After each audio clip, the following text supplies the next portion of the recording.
Well, the joint standing committee that you saw there into electoral matters sat in Canberra today, obviously, hoping to hear from one of its high-profile witnesses, as we just saw. But Clive Palmer, he never turned up. The chair of that committee is Liberal MP Tony Smith, who was briefly there on screen. He faces the unenviable task of pushing through electoral reform at a time when the government is attempting to placate the micro-parties for the sake of Senate votes. I spoke to Tony Smith a short time ago and I started by asking him if he feels like the Lone Ranger trying to achieve this reform. Oh, well, look, as you know, we examined it very thoroughly, and we're at a point now where the Senate ballot paper in New South Wales and Victoria is the maximum printable width, and they're handing out magnifying sheets. So it's utterly ridiculous, and people are gaming the system. We've got people that your government has to deal with who are gaming the system, which is why I'm sort of wondering whether you're worried that some of the powers that be are being a little bit timid on this. Even if they are being timid, you reckon there'll be a cobra strike of reform by the time we get to the next election at the very least? Well, look, it's not urgent this week or even next month or the month after. We deliberately reported to give time for consideration and for legislation.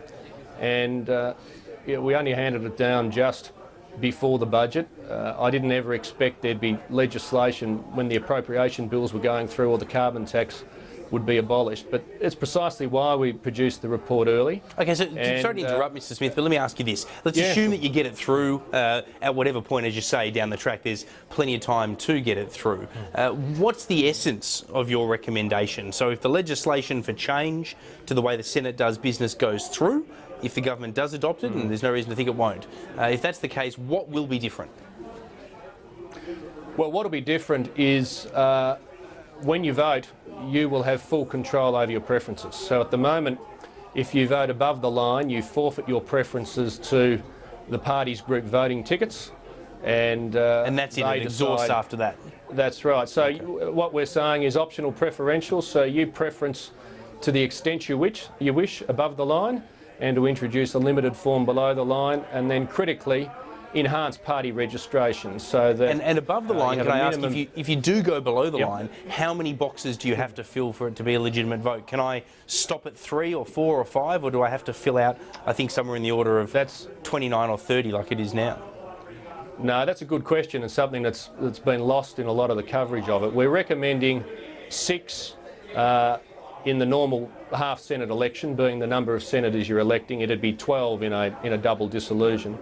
And the reason we're doing that is, at the moment, if you decide to vote below the line, you're still being forced to preference for candidates and parties you've got no idea about. I mean, even for people intimately involved in politics like you and I mean, I'd challenge you in New South Wales. Oh yeah, the sheer number that they force you to fill out, you wouldn't have a clue. That's right. So, okay, so you're limiting it ideally to 6 at a half Senate election. That sounds pretty reasonable to me. What about this though? There must be some concern about having different systems of preferential voting between upper and lower houses. You're not allowed to exhaust preferences when you vote for the lower house, but you will be allowed to do it under this sort of a system for the upper house. You're worried that some people are going to do exhausted preferences in their lower house voting and therefore render invalid votes.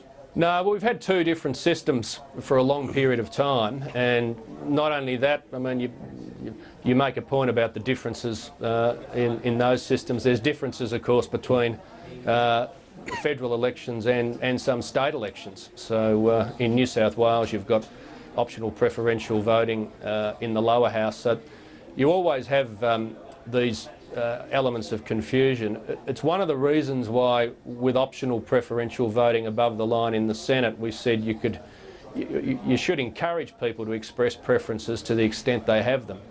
But if they just voted 1, for instance, that's no change from the current system of voting above the line. All right, Tony Smith. Thought that was. So just to clarify though, do you have any changes recommended for the lower house as well?